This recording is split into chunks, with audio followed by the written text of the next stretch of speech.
할렐루야. 오늘 우리 사도행전 25장 13절에서부터 27절 말씀, 내면의 아름다움을 단장하는 성도들이 되자라는 제목으로 여러분들과 함께 은혜를 나누고자 원합니다. 이 바울이 베스토에게 로마의 가이사 앞에서 재판받기를 상소함으로써 그의 로마행은 이미 결정된 상태가 되었습니다. 그러나 이 베스토 총독이 바울을 로마의 황제 가이사에게 보내기 위해서는 반드시 공소장을 써서 함께 보내야 되는데 바울을 제목을 마땅히 정할 수가 없었죠.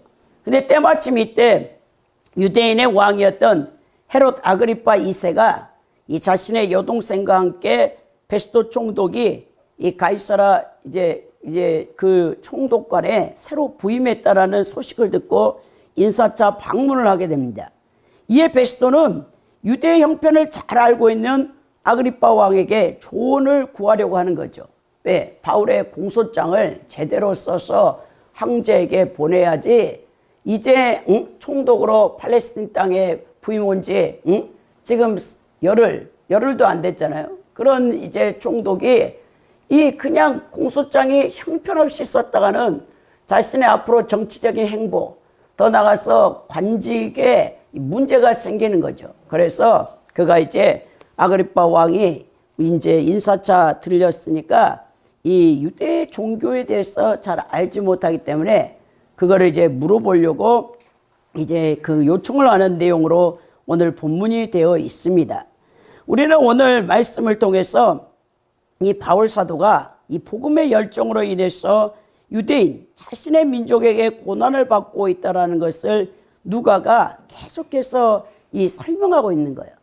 벨리시 총독 앞에서, 더 이제 베스토 총독 앞에서, 더 나가서 아그리파 왕 앞에서 계속해서 이제 바울이 그들에게 이방 나라와 그 족속과 왕들과 임금들에게 복음을 전파해야 되는 이 바울 사도의 사명이 이방인의 사도로 부름받았기 때문에 하나님께서 그 왕권을 가진 자들, 그리고 권세를 가진 자들, 더 나가서 로마의 가이사 황제에게 가서도 복음을 증거해야 되는 바울이 그 사명을 감당하기 위해서 이 일들이 계속 하나님의 주권과 섭리 가운데 이루어지고 있음을 이 누가 저자는 이 생생하게 그것을 우리에게 기록하여서 보여주고 있습니다.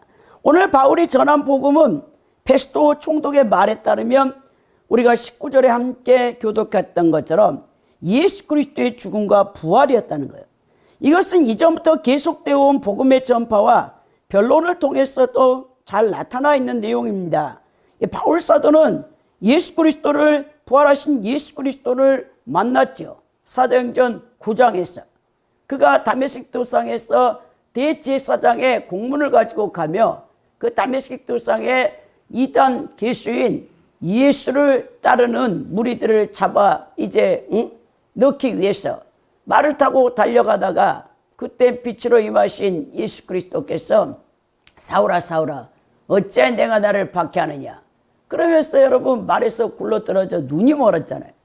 이 사흘간 이제 바울이 눈이 멀어 식음을 전폐할 때 그 다메섹 도상에서 평신도 지도자인 아나니아를 예수님께서 부르심으로 사울이라는 청년이 지금 금식을 하면서 식음을 전폐하고 있는데 네가 가서 머리에 안수하면 내가 성령 충만함을 볼 것이고 그는 바로 이방인들을 위한 사도로 내가 선택했다라고 해서 아나니아가 두려운 가운데도 하나님의 말씀에 순종하여서 가서 바울을 안수하니 그 눈에 비늘 같은 것이 벗겨지고 이제 음식을 바로 먹고 성령 충만함을 받자마자 유대 해당에 가서 너희들이 십자가에 못 박아 죽은 예수 그리스도께서 바로 우리의 조상들과 우리의 선지자들이 예언했던 그리고 우리가 지금까지 기다리고 있던 메시아라는 사실을 이게 증거하는 것을 보게 된단 말입니다.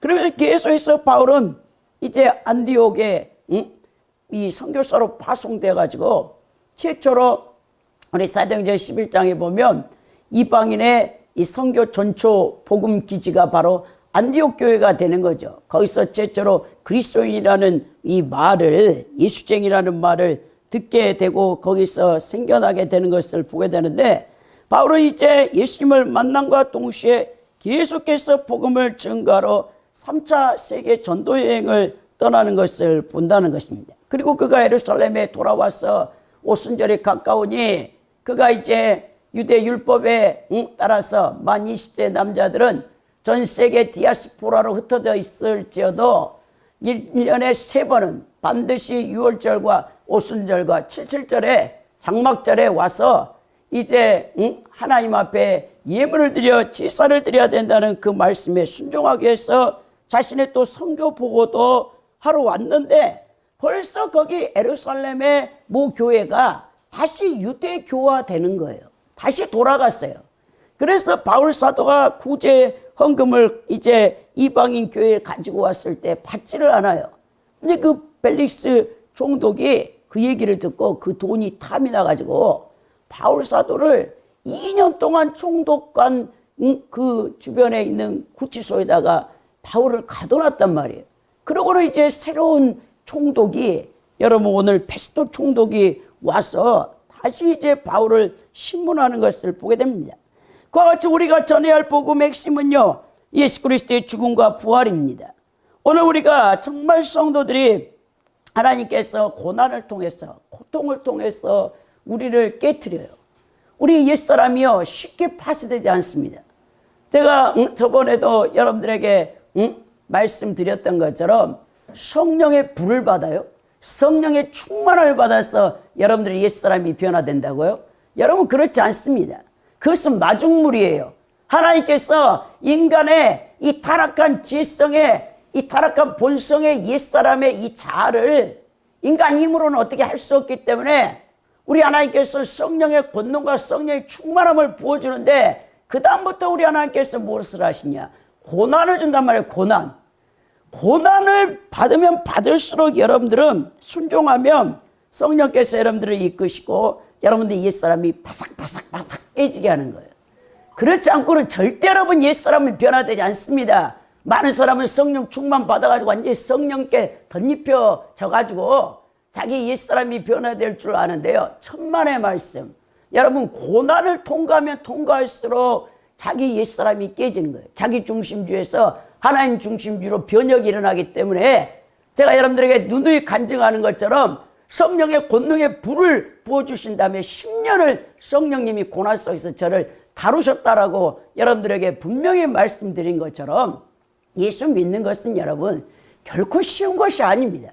여러분들은 죽을 때까지 여러분들의 옛사람을 파쇄시키는 성령님의 여러분 그 통치, 그 주권 아래서 여러분들의 이 자유의지, 여러분들이 그것에 협력을 해야 된단 말이에요.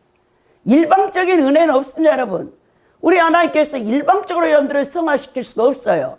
반드시 여러분들은 여러분들의 자유의지의 선택에 따라서 성화되어지고 성화되어지지 않는 것은 인간의 책임에 있는 거예요. 하나님 앞에 여러분 원망할 거 없습니다. 하나님이 어떤 여러분들의 그 연단 과정에서 고통이 올지 몰라요. 여러분들 제가 여러분들에게 늘 말씀한 것처럼 그 고난은 그 사람의 체질과 그 성향과 그 모든 기질을 아시는 하나님의 주권 아래 있어요. 어떤 사람은 질병으로, 어떤 사람은 자녀 문제로, 어떤 사람은 물질의 문제로, 어떤 사람은 대인관계 악인을 붙여서 끊임없이 괴롭히게 하는, 나는 아무런 그 상대방에게 악을 행하지 않았는데 그 악인이 끊임없이 나를 고통스럽게 하게 만드세요. 그게 아내가 될 수도 있고 그게 남편이 될 수도 있고 또 전혀 나하고는 생명부지인 직장 동료가 될 수 있고 우리 하나님의 주권 안에서 나를 다스리시기 위해서, 나를 깨뜨리시기 위해서, 아니면 여러분 직접적으로 하나님이 손을 댈 때는요 악령을 붙입니다. 많은 사람들이 귀신하면 벌벌 떠는데요, 여러분 귀신도요 이 타락한 천사 이 악령도요 하나님이 여러분들을 구원시키는 조력자로, 협력자로 사용하신단 말이에요. 평생을 악령에게 시달린 사람, 저는요 주변에 그런 사람이 많아요. 여러분 제 주변에는 젊은 자매도 있고 또 나이 드신 권사님도 있고 귀신에 시달려요. 밤새 괴롭힘을 당해. 근데 하나님께서 그것을 믿음과 순종으로만 이 영적 전쟁을 이겨내는데 영적 전쟁을 이기지 못해요. 그런 가운데 계속해서 일생 고통을 당하는 분들도 많은데 우리 하나님은 가장 적합한 방법으로 여러분의 신앙의 그 단계별로 그 눈높이에 따라서 고난을 주기 때문에 여러분들 고난받을 때 두려워하지 마십시오. 여러분들의 옛사람을 파쇄시키기 위한 가장 좋은 하나님의 도구가 바로 고난을 통한 연단이라는 사실을 기억하시고 우리의 영혼의 아름다움, 하나님이 원하는 건요, 여러분들의 내면이 변화되기를 원한단 말입니다. 어떤 외적 조건이 아니에요.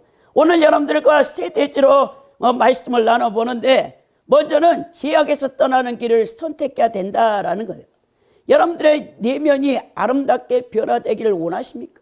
여러분들의 영혼이 변화되고 자기 중심주의에서 하나님 중심주의로 변혁을 이루기를 원하는 사람들은 먼저 철저하게 죄악에서 떠나는 길을 자유의지로 선택을 해야 돼요. 하나님의 말씀에 순종해서 주님을 따라야 된다는 것입니다. 이것이 13절에서부터 16절의 이 말씀이고, 둘째는 자신이 해야 할 일을 속히 하며 사회법도 충실하게 지켜야 된다는 거예요. 여러분, 우리는 그리스도인이고 하늘에 속한 자고 하늘의 시민권을 가진 자이지만 여러분들은 반드시 이 세상에 하나님께서 경계를 정해 놓으셨어요. 사도행전 17장의 말씀처럼 우리 하나님께서 각 국가별로 각 나라에 그리고 어떤 지역에 살 수 있는 그 한계를 바운더리를 정해 놓으셨단 말입니다. 여러분, 그래서 우리는 대한민국 이 사우스 코리아라는 이 대한민국의 국민으로서 시민권을 가진 자잖아요. 만 18세 이상이면 여러분 다 주민등록증을 내서 주민등록증을 갖고 있는 거 아닙니까? 여러분, 이런 것처럼 한 나라의 법과 또 사회법과 규범과 질서를 유지시키기 위해서는 모든 국민들이 모범 시민이 돼야 돼요. 크리스찬이라고 왜입니까? 여러분, 크리스찬들은 영적으로 하나님 법에 우리가 구속을 당하지만 우리의 몸을 닫고 있는 이 환경과 이 사회에서는 국가법, 형사법, 여러분 민법, 이런 법에 적용되면 여러분들은 구치소에 가야 돼. 감옥에 가야 됩니다. 그래서 여러분, 우리 하나님께서는 교회와 국가 관계에서 교회나 국가 이 두 기관이 다 하나님의 통치권 영역 아래에 있습니다. 질서를 유지시키기 위해서 하나님께서 허락하신 기관들이에요. 그래서 우리가 하늘의 시민권을 갖고 있지만 반드시 이 땅의 사회법, 국가의 법을 무시해서 살면 여러분들 다 제대로 된 인생을 살지 못하겠죠. 다 빨간 줄이 올라가서 누가 여러분들을 대우를 해주겠습니까? 그러니까 여러분들이 사회법도 충실히 지켜야 된다는 것을 바울이 왜 억울한데 이 누명을 쓰고 자기 유대 동족들이 죽이려고 하는데 2년씩이나 지금 감옥에 갇혀있고 또 새로운 총독이 와서 또 재판을 하는데도 그가 무죄라는 것을 알고 있으면서도 또 여러분 황제의 법을 가서 법을 받기를 원하지만 재판을 받기를 원하지만 또 구류되어 있잖아요. 이게 다 사회법에 걸려 있는 거 아닙니까? 이것이 17절에서부터 19절 말씀이고 더 나아가 10절은 말씀 순종하여 구원에 이르고 우리의 내면을 아름답게 단장해야 된다. 이 말씀이 22절에서부터 25절에 이 말씀이 기록되어 있습니다. 먼저 우리는요, 철저하게 우리 영혼이 변화받기를 위해서는 죄악에서 떠나는 길을 선택해야 돼요. 오늘 13절에 보면 수일에 아그리빠 왕과 바니게가 베스도에게 문안하러 가이사라에 왔어라고 하죠. 이 아그리빠 왕과 바니게가 누구냐라고 보면 여러분, 이 헤롯 대왕, 우리가 예수님을 십자가에 죽인 그 모든 여러분 유대 지금 이 팔레스틴 땅이 로마의 속국이지만 사실 그 속국을 다스리는 유대 왕이 세워져 있어요. 근데 유대인들은 그 헤롯 왕에게 순종하지 않아. 왜? 그는 이두메 사람이야. 이두메 사람이란 것은 에돔 사람이란 말입니다. 다윗 왕의 혈통으로 메시아가 와서 다윗 왕의 혈통에서 여러분 그 왕이 통치해야 유대 민족들이 순종하는데 이 헤롯 왕가는 이두메 사람이에요. 에돔 사람이기 때문에 전혀 유대 민족은 순종하지 않습니다. 그러나 친로마 성향적인 정치를 폈던 이들에게 로마의 황제들이 속국의 분봉왕으로 세워줬기 때문에 그들이 지금 통치하고 있는 거죠. 그래 아그리파 왕과 이 바니게는 온누이 사이. 그래가지고 그들이 와서 새로 로마에서 총독이 부임했다 하니까 이제 접견하러 온 거죠. 잘 봐주라고 인사를 하러 왔었는데 그때 딱 베스토 총독이 생각할 때 유대 이 민족들이 지금 종교에 관한 문제로 이 바울이라는 자를 이렇게 고소를 했는데 나는 유대 종교에 대해서는 전혀 모르니까 이 유대 왕이 왔으니까 물어봐야 되겠다. 그래서 서류를 바로 작성해서 고소장을 잘 해가지고 이 가이사 황제에게 보내야겠다. 그 생각을 딱 하고 있었다는 것입니다. 여러분 AD 41년에서부터 44년까지 유대를 다스렸던 헤롯 아그리파 1세가 사도행전 12장 1절에서 그가 바로 이제 예루살렘의 교회의 최고 지도자였던 야고보 사도를 여러분 참수해서 죽인 사람이거든요. 그래서 이제 그 뒤를 이었던 자가 누구냐면 바로 이렇게 헤롯 아그리파 2세예요. 그 아들입니다. 그 아들이 와가지고 지금 인사를 하고 있는 거예요. 그리고 그 여동생은 승리의 소유자라는 이름을 갖고 있는 이 버니게는 헤롯 아그리파 1세의 큰딸의 큰딸. 그녀는 이제 벨리스 전 총독의 처인 드루실라의 언니였고 오빠 아그리파 2세보다는 한 살 어렸어요. 유대 역사가 요세푸스에 의하면 베니게는 유대의 저명한 철학자로 이 필로의 조카 마르쿠스와 약혼했다가 그가 죽자 또 숙부 헤롯과 결혼합니다. 고대 여러분 이때는 2000년 당시에는 여러분 근친혼을 하고 있어요. 로마도 전부 그렇습니다. 여러분 근친혼 관계를 통해서 왕권을 계속 유지하기 때문에 그런데 바로 이 헤롯 아그리파 2세 자기 오빠와 또 이 여동생인데 신여동생 이 버니게와 불륜관계.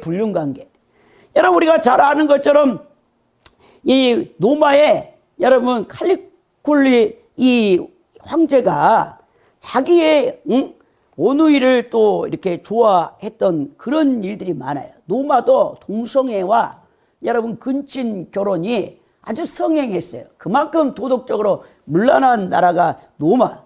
어떻게 하면 이제 역사가들은 로마가 여러분 제국 그 화려한 제국이 멸망당한 이유가 바로 그런 도덕적 문란으로 말미암아. 폼페이 최후에 여러분들이 고고학 유적을 보면 거기 목욕탕과 빵 공장이 그렇게 많다잖아요. 그러니까 성욕과 식욕이 전부야. 어느 정도로 여러분 로마가 타락했냐면 하루 종일 이 귀족들, 로마 귀족들이 막 잔치를 해. 제가 이제 로마라는 영화가 있어요. 그 영화를 봤는데, 그 이제 자기 유명한 이 로마의 관료들을, 언론을 자기 집으로 초청해. 그 귀족이 엄청나게 이제 권세가 있는 사람인데, 딱 보니까, 맹하인들이 열심히 일을 하고 있더라고, 그 장면에서. 근데 이제 그때 가장 여러분 맛있는 이제 고기가 있더라고. 물고기가 있어요. 근데 이 고기는 이 식인, 사람을 잡아먹는 식인 고기야. 근데 자기 집 정원에다가 엄청나게 큰 이 정원에다가 그 고기를 딱 길러. 그랬더니 자기가 이제 맛있는 이 권력 있는 언론들을 자기 집으로 초청해. 잔치를 밤에 해야 되니까 그 고기한테 노예를 그 자리에서 그냥 그 물고기한테 던져가지고 노예가 그 물고기가 다 그 노예를 뜯어먹더라고. 그 피를 막 난자한데 그 이제 생생하게 사람 이 식인 이 물고기를 잡아다가 그날 밤에 요리를 해서 그 잔치 올리니까 그 로마의 언론들이 하는 말이 이렇게 맛있는 음식을 어디서 가져왔냐고 하더라고요. 고린도 전서나 고린도 후서 같은 데도 보니까 다 로마의 이제 지배 아래에 있는 이 도시 국가들이잖아요. 그 귀족들은요, 그 고고학으로 나왔어요. 가장 유명한 그 로마의 여러분 유적이 뭐냐면 황금 그릇이 있어요. 황금 그릇. 그 황금 그릇이 뭐냐면요, 하루 종일 먹고 토하는 거야. 노예들이 귀족이 먹고 토하면 그거를 받는 거, 그 그릇이 황금 그릇이라니까요. 그 사람들은 이 송곳니에다가 실을 달아요. 그래야 그걸 삼킵니다. 그리고는 계속해서 맛있는 요리를, 진수성찬을 하루 종일 먹어요. 그러니까 배가 부르면 못 먹잖아요. 실을 잡아다니면 이 거식증 걸린 이 여성들이 하는 짓이 그러거든요. 화장실에 달려가가지고 살이 찌지 않기 위해서 이 정신병에 걸린, 이 거식증에 걸린 여성들, 젊은 자매들이 뭘 하냐면 먹고 손가락을 넣어서 토하는 것처럼 로마가 그랬어요. 귀족들이 하루 종일 먹고 마시는 거. 그러니까 이제 식욕이 전부야. 성욕이 전부야. 동성애가 얼마나 많은지 몰라, 로마가. 그러니까 이 사람들은 먹은 다음에 배가 부르면 안 되니까 또 맛있는 음식을 못 먹으니까 이 송곳니에 걸었던 실을 잡아당겨서 탁 뱉으면 노예가 달려가서 황금 그릇으로 그 귀족 주인의 그 토한 거를 가져다가 버려야 돼. 그렇게 타락했단 말이에요, 로마 문화가. 그러니까 이게 근친이나 뭐 이런 건 아무것도 아니죠. 그러면서 여러분, 이 번이개가 결국 다시 자기 오빠 집으로 와서 오빠와 불륜관계를 갖고 있는 그런 여자였단 말입니다. 오늘 여러분 이 14절에 보니까 여러 날을 있더니 베스토가 바울의 일로 왕에게 구하여 이르다 벨리스가 한 사람을 구려하여 두었다라고 얘기하잖아요.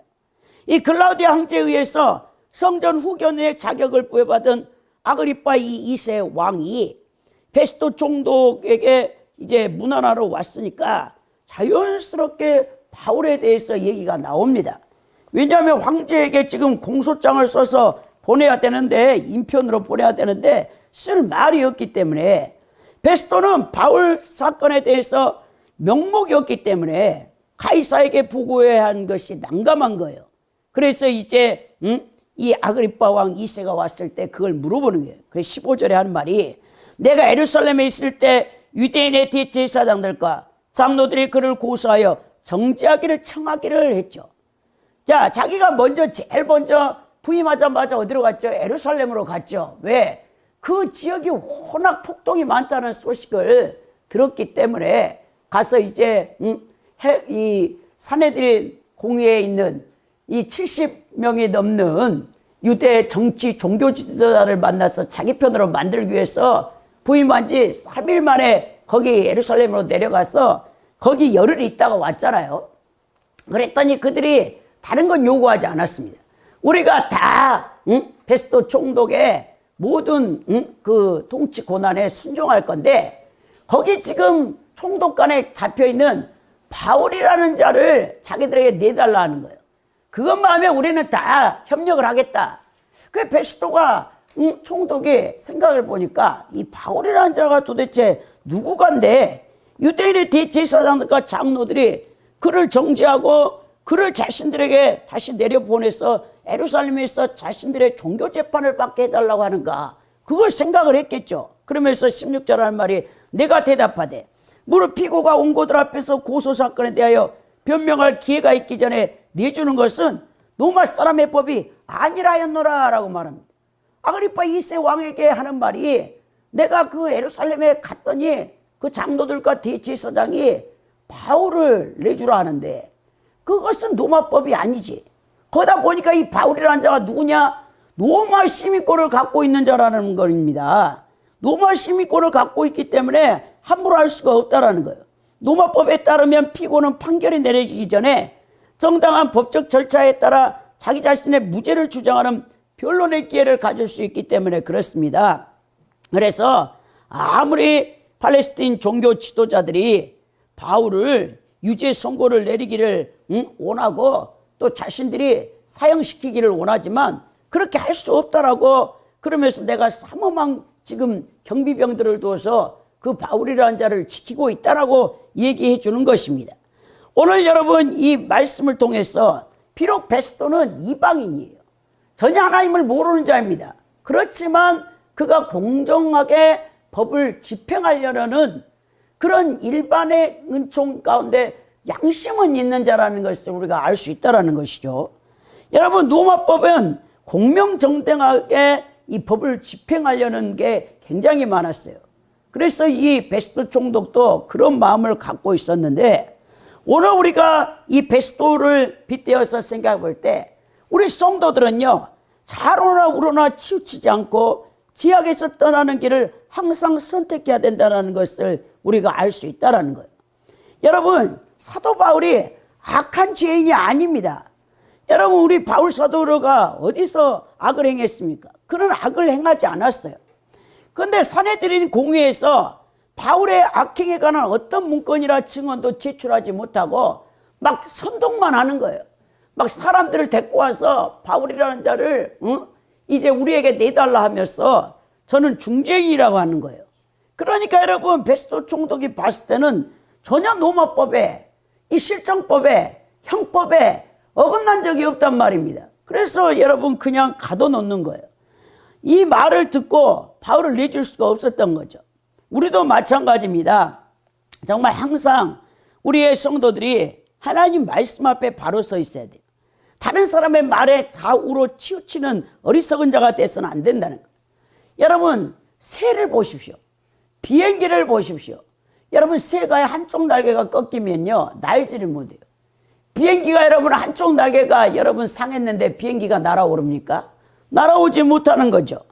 바로 이처럼 좌우의 날개를 곧게 펼쳐서 중심을 잡았을 때 새나 비행기가 목적지를 향해 순항해 갈 수 있는 것처럼 우리 성도들도 그릇된 길을 가지 아니하고 항상 하나님 말씀의 정도를 가며 그래야 성공적인 인생을 우리가 살게 된다는 것입니다.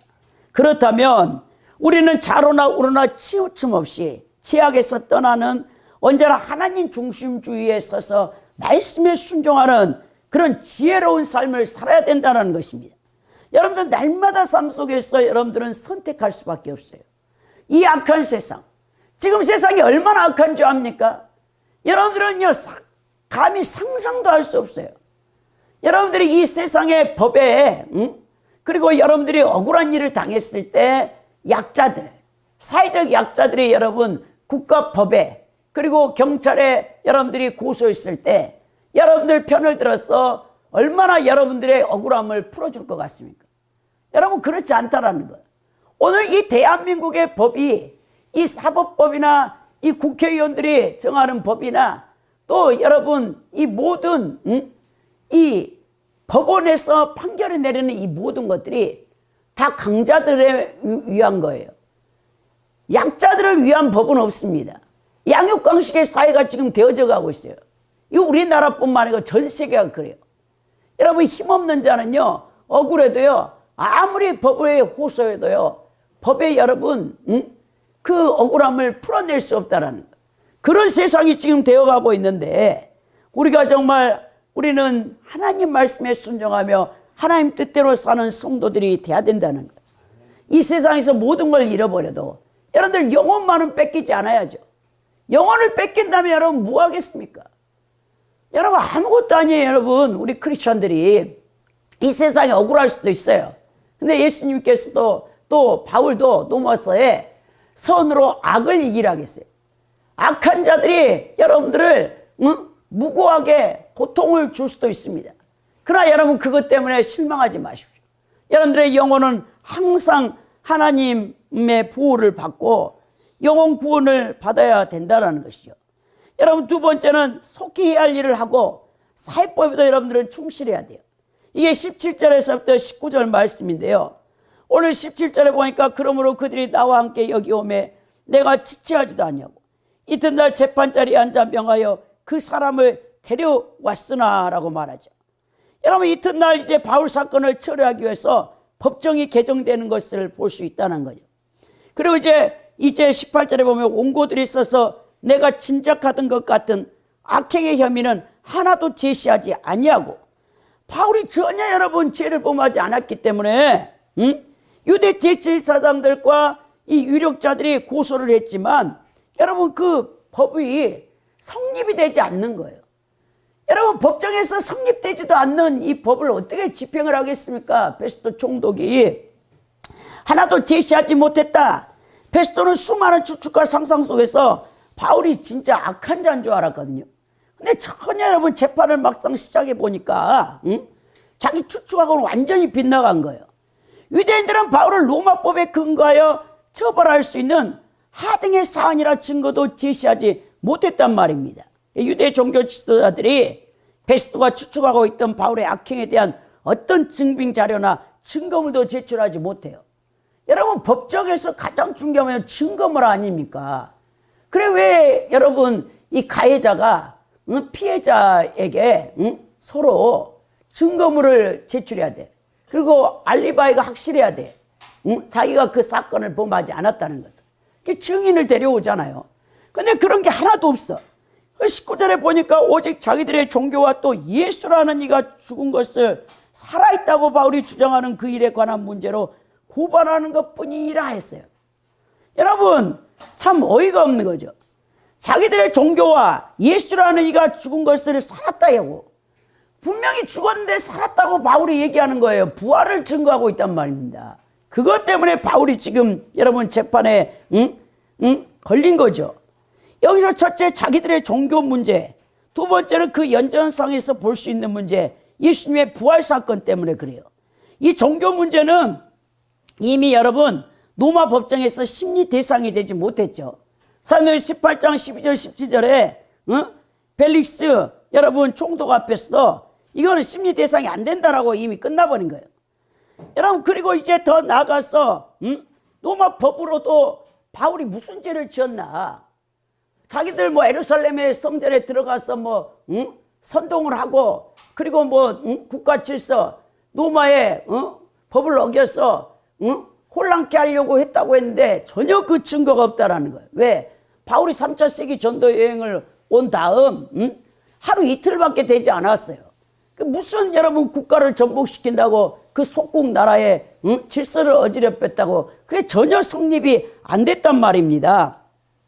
그래서 아무리 총독들이 이를 재판을 하려고 해도 재판 성립이 안 되는 거예요. 그래, 그냥 그런데도 소요가 일어날까 봐. 워낙 팔레스타인 이 지역이 로마에 비협조적이기 때문에 거기 총독들이 다 꺼려 있거든요. 거기로 부임하는 것을. 그래서 어찌됐든 바울을 가둬놔야 된다고 생각해서 벨릭스 총독이 2년이나 바울을 감옥에다 쳐넣는 거예요. 재판도 하지 않고 그냥 시간만 보내는 거죠.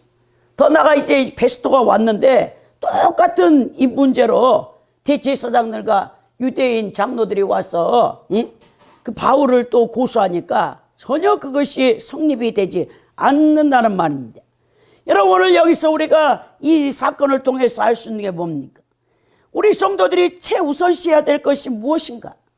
여러분들의 삶 속에서 매일같이 여러분들은 최우선으로 해야 될 일이 무엇인가를 알아야 돼.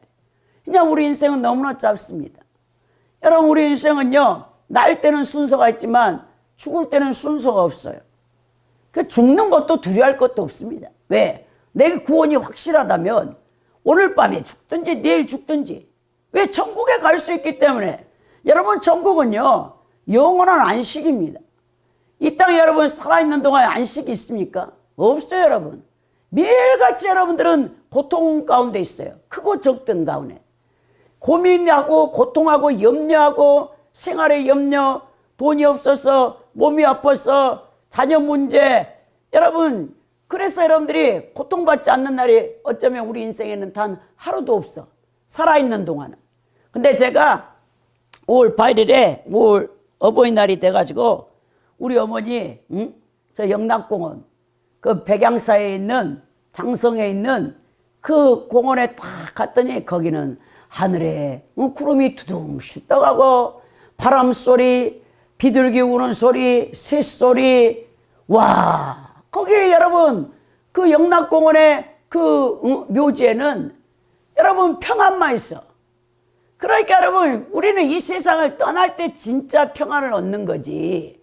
이 세상 살아있는 동안, 생명이 있는 동안 평강이 있습니까, 우리에게? 그리고 우리에게 안식이 있나요? 여러분, 히브리서 4장의 히브리서 기자가 진짜 안식은 우리가 죽는 날, 우리의 크리스찬들의 죽음은 영원한 안식으로 들어가는, 천국으로 들어가는 관문이에요. 그래서 여러분들이 매일같이 하나님을 잘 섬기고 성실하게 살았던 사람, 말씀 순종한 사람은 죽음에 두렵지 않아요. 진실로 죽음은 영광의 날입니다, 여러분. 그러나 믿지 않는 불신자들, 지옥 가야 될 불신자들에게 죽음은 가장 무서운 날이죠. 왜? 마귀와 악령들이 지옥에서 쏟아져 나와서 여러분들의 영혼을 끌고 가려고 달려들기 때문에 그날은 가장 고통스럽고 무서운 날이겠지만, 우리 크리스찬들은 진짜 구원받은 하나님의 백성, 하나님의 생명을 가진 사람은 두려워할 것이 없다라는 것입니다. 그것은 우리의 모든 생활과 관련된 일이든지 영적인 일이든지 그 내일로 미루고 태만과 게으름의 습관, 이런 악한 습관들을 버려야 돼요. 또 성도들은 사회법에도, 사회 규범도, 질서도 온전히 지켜야 됩니다. 우리 바울 사도가 사회법도 충실히 지킨 모범적인 국가 시민이었지만 억울하게 감옥에 갇혀서 재판도 제대로 받지 못하고 계속해서 자기 동족들이 죽이려고 하는 거 보십시오. 여러분, 그러나 바울 사도는요, 순종합니다. 그 엉터리 같은 국가법에도. 이와 같이 그리스도인들은 이 세상의 사회법과 규범도 잘 지켜야 돼요. 우리 그리스도인들은 하늘에 속한 하나님의 백성들이지만, 따라서 우리는 우선적으로 하나님의 법을 지켜야 하지만, 그리고 동시에 우리는 아직 이 세상에 살고 있기 때문에 이 세상의 사회법도 잘 지켜야 되는 것입니다. 그것은 이 세상에 살고 있는 자로서의 당연한 의무예요. 여러분, 우리가 대한민국의 시민권자들이잖아요. 대한민국 국민으로서 다른 나라에 여러분들이 여행을 갔어. 근데 그 나라의 법을 무시하고 마음대로 행동하면 여러분, 그 나라법에 따라 처벌을 받게 됩니다. 마찬가지로 우리가 하늘 시민권자라 하여 세상법을 어기고 마음대로 행동한다면 하나님과 그 나라가 욕을 듣고 우리 또한 세상의 법에 따라 처벌을 받게 됩니다. 사실 이 세상은 불안전하며 사회 질서 유지를 위해서 이 법은 필요합니다. 만일 이 세상에 법이 없다면 무정부 상태가 되겠죠. 사회가 혼란하고 무질서해서 여러분들은 단 하루도 결코 편안한 날이 없어요. 왜? 양육강식의 사회가 되기 때문에 힘 있는 자가 그냥 사회적인 약자들을 여러분 고통스럽게 할 수밖에 없다는 거예요.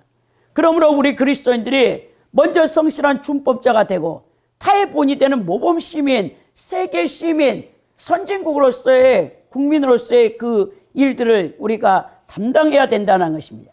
물론 국가나 사회가 종교의 자유를 박탈하고 비신앙적인 것을 강요한다면 당연히 우리 기독교인들은 거부해야 되겠죠. 비록 다수의 의견으로 제정된 법이라 할지라도 신앙의 양심에 어긋나는 일이라면 불복하고 거기에 법에 대해서 개정할 것을 요구를 해야 되는 크리스찬들은. 하지만 이 사회법이 보편타당하고 비신앙적인 것이 아니라면 누구라도 여러분 그 법을 지키게 노력을 해야 된다는 것입니다. 그래서 베드로전서 2장 13절에 베드로 사도가 뭐라 했냐? 인간의 세운 모든 제도를 주를 위하여 순복하되, 혹은 위에 있는 왕이나 국가 공무원들의 그 법 집행 앞에 순종하라는 거예요, 여러분. 크리스찬이라고, 내가 하늘에 속한 백성이라고, 나는 하나님 법만 지킬 거야. 이 세상 법은 안 지켜. 국가의 법도 지키지 않을 거야. 나는 사회법도 내 마음대로 할 거야. 그런 사람이 여러분 경찰서에가 잡혀가죠.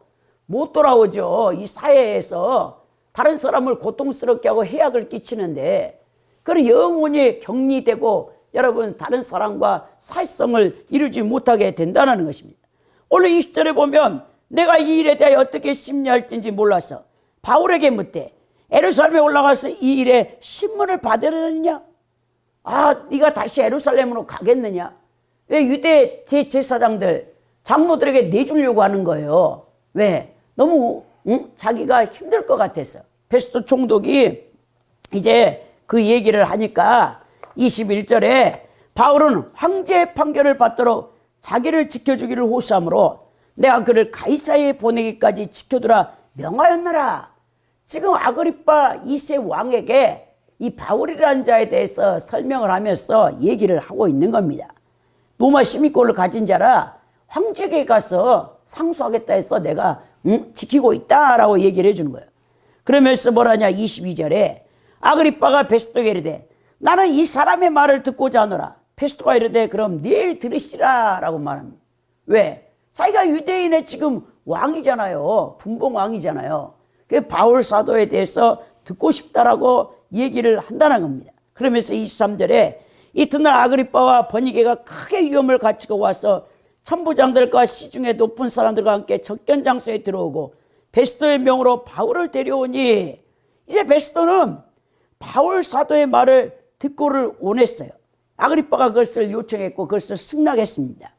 자, 그래서 접견 장소에 자기가 왕이기 때문에 가장 화려한 옷을 입었겠죠. 그 여동생이기 때문에 버니게도 이 접견 장소에 등장하는데 위엄과 격식을 갖추고 화려한 행렬로 신문을 위한 장소에 들어왔습니다. 자, 아그리빠나 버니게는 주위 사람들에게 자신을 과시하기 위해 가장 찬란한 모습으로 머리에는 면류관을 썼겠죠. 왕이기 때문에. 또 왕복은 자주색 옷을 입었겠죠. 그래서 바울을 이제 청문회를, 공청회를 하려고 들어왔습니다. 또 그래서 이제 베스도 총독도 함께 그 자리에 있었죠. 그래서 이제 바울 사도를 딱 마주하니까 바울이 기가 죽냐? 기가 안 죽어요.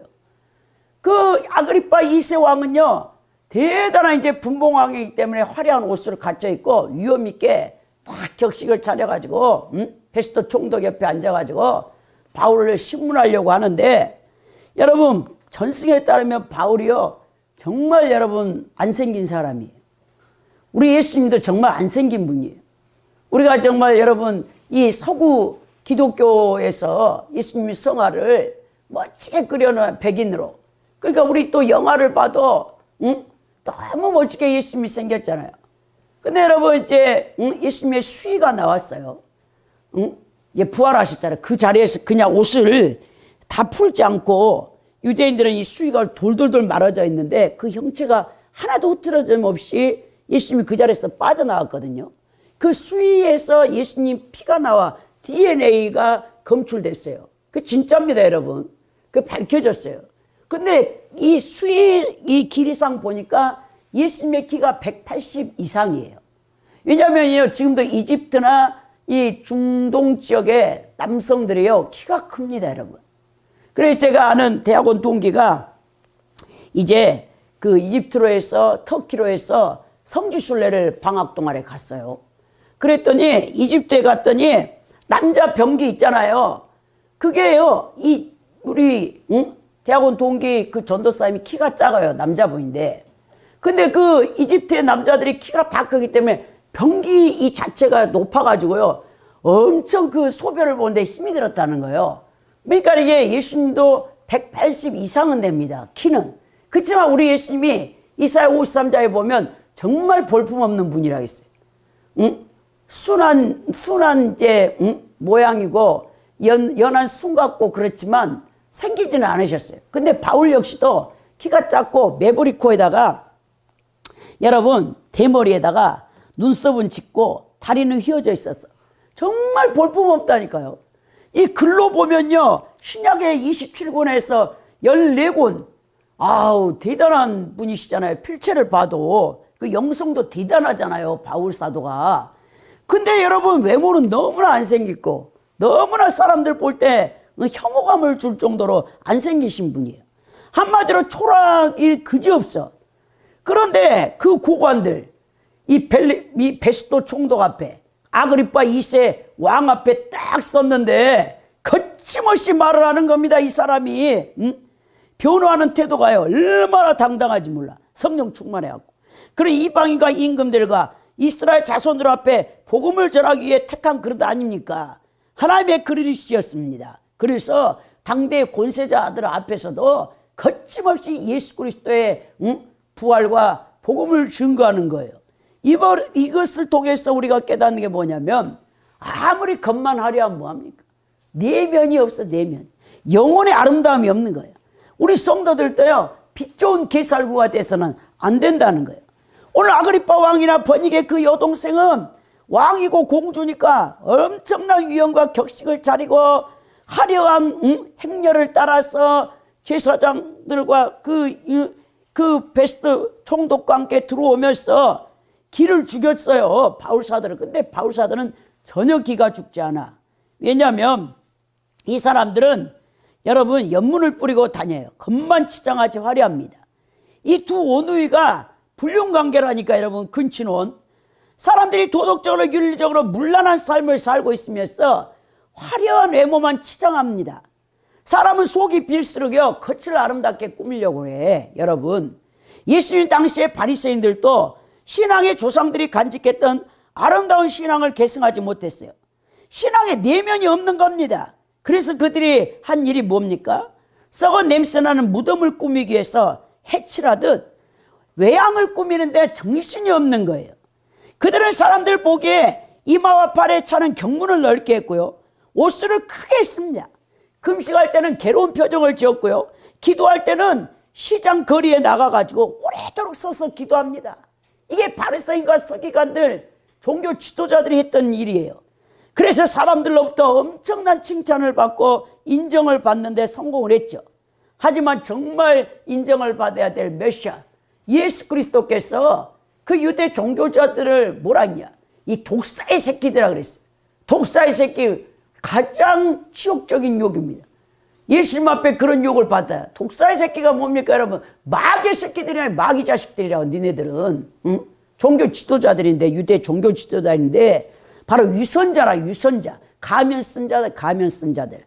그 사랑 많으신 예수님이 독사의 새끼들아 화 있을진저라고 바리새인과 서기관들과 유대 종교 지도자들을 우리 주님께서 무섭게 여러분 질책하는 거예요. 니네 다 지옥 간다라는 거죠. 그러므로 성도 여러분, 우리 이것을 경각심을 가져야 돼요. 자꾸 다른 사람 눈에 신앙이 좋은 척, 눈에 보기 좋은 것, 아름다운 것들로 겉만 화려하게 꾸미면 뭐합니까?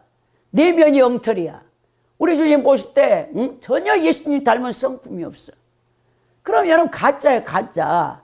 가짜들은 천국 못 갑니다. 여러분, 가짜가 더 진짜같이 보이는 세상이야 지금은. 여러분들의 내면에 이 공허함, 예수님으로부터 우리 예수님의 세례 요한을 보십시오. 세례 요한은요 그 종교 지도자들과는 비교도 안 돼. 그런 약대털의 옷을 입었다고 했어. 에스테네파라고 해가지고 완전히 분리주의자인데 아예 이때 종교 지도자들이 미워하는 그 파야, 분파야, 에스테네파. 근데 석청을 먹고 메뚜기를 먹고, 이 메뚜기라니까 진짜 여러분 우리 그 들판에 다니는 메뚜기가 아니에요. 그 유대 식물 가운데 이 메뚜기라는 것은 열매, 나무 열매거든요. 그런 것을 먹고 있는 세례 요한을 보십시오. 고작 약대털 옷을 입었는데 그가 여자가 낳은 자 중에 가장 큰 자라고 예수님 앞에 칭찬을 받았단 말입니다. 여러분, 비록 입는 것이 보잘것없고 먹는 것이 시원찮을지라도 사람의 영혼이 하나님 말씀으로 내면이 가득 차 있으면요 그 세상 누구보다 아름답습니다. 여러분, 제가 동방정교회에 동방교회사를 배웠는데 이 동방교부들은요 신화를 얘기해요. 데이피케이션. 이 데이피케이션이 뭐냐면요 신격화된 성품이야.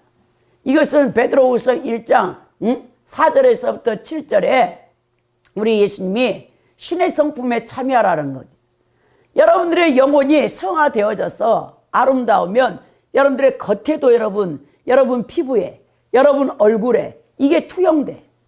그래서 여러분 그 동방교회사에 보면 유물 숭배 사상이 왜 나왔냐면 여러분 이 신화된 영혼, 신화된 이 성도, 성인이라고 했는데 이 신화된 사람들이 죽잖아요. 죽을 때 그 시체를 만지잖아요. 병자가 다 나아버려. 그런 일은 있었잖아요. 여러분 구약시대에 엘리사 선지자가 죽어서 무덤에 묻혀졌는데 아람 병사가 쳐들어와서 아람 병사를 그 시체를 엘리사 무덤에 던지니까 그게 여러분 성령이 안 떠나간 거예요. 엘리사의 그 몸에, 뼈에. 그러니까 그 아람 병사들이 그 엘리사의 시체가 딱 닿으니까 살아나 버려. 죽은 자가 살아나 버린다니까. 이게 신화 사상인데요 엄청난 겁니다. 여러분들이 성화된 만큼 죽었을 때 관에 딱 들어가잖아요. 입관될 때 저는 알았어요. 우리 친정어머니를 보고 알았습니다.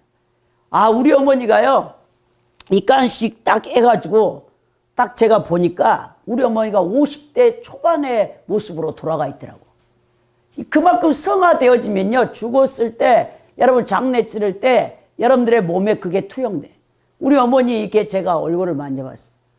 이 세상의 여자들 아무리 여러분 수분제를 많이 바르고 촉촉해도요, 그런 피부를 가질 수가 없어요. 우리 어머니 손발이요, 완전히 그 어린아이의 피부, 그 부드러움, 이런 말할 수 없어요. 차갑게 느껴져요, 이제. 물론 이제 영안실에 계셨기 때문에.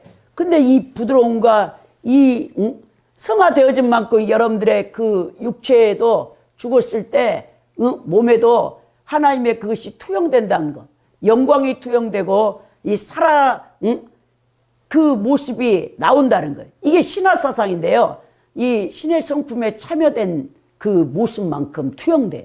그것처럼 바울이 비록 외모는 그래요, 보잘것없어요. 정말 여러분, 안짱다리에 메브리코에 대머리에 키도 작지만 이분이요, 성화되어진 만큼 나중에 어떻게 된댔죠?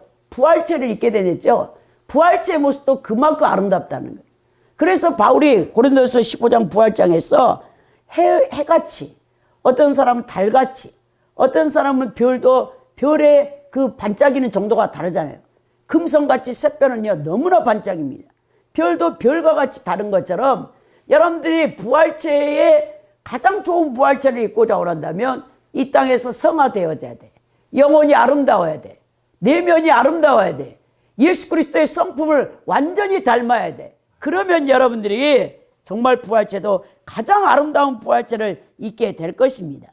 오늘 이 4절에 보니까 베스토가 말하되 아그리빠 왕과 여기 같이 있는 여러분요, 당신들이 보는 이 사람은 유대인의 모든 무리가 크게 외치되 살려두지 못할 사람이라 하여 예루살렘과 여기 있던 내게 청원하였으니 이 사람 죽여야 된다는 거예요. 더 나아가 25절에 내가 살피건대 죽을 지를 범한 일이 없더이다. 그러나 그가 황제에게 상수한 거로 보내기로 결정하였은즉 이라고 얘기합니다. 자, 이제 로마의 황제에게 보내기로 결정했습니다라고 얘기하면서 딱 이제 아그리빠 2세에게 이제 베스토가 머리를 썼겠죠. 자, 이제 바울의 제목을 당신이 알려주십시오. 그 표정이죠. 그래서 이제 그가 이제 26절에 그에 대해 황제께 확실한 사실을 알릴 것이 없으므로 신문안을 상소할 자료가 있을까요? 당신 앞, 특히 아그리빠 왕 당신 앞에 그를 세웠나이다 라고 말하죠. 여기서 황제는요, 키리오스가 쓰였습니다. 황제에 대한 여러분 헬라어 단어가 여러 개 있어요. 세바스토스도 있는데 여기서 키리오스는 주인이라는 뜻이죠. 옥타비우스나 티베리우스 이 로마 황제는 이 키리오스라는 이 황제 단어를 싫어했어요. 왜냐하면 노예라는 인상을 갖게 되기 때문에 그렇습니다. 그러나 칼리굴라 황제나 도미티안 시대의 황제들은 이 칭호를 공식 칭호로 여러분 세웠어요.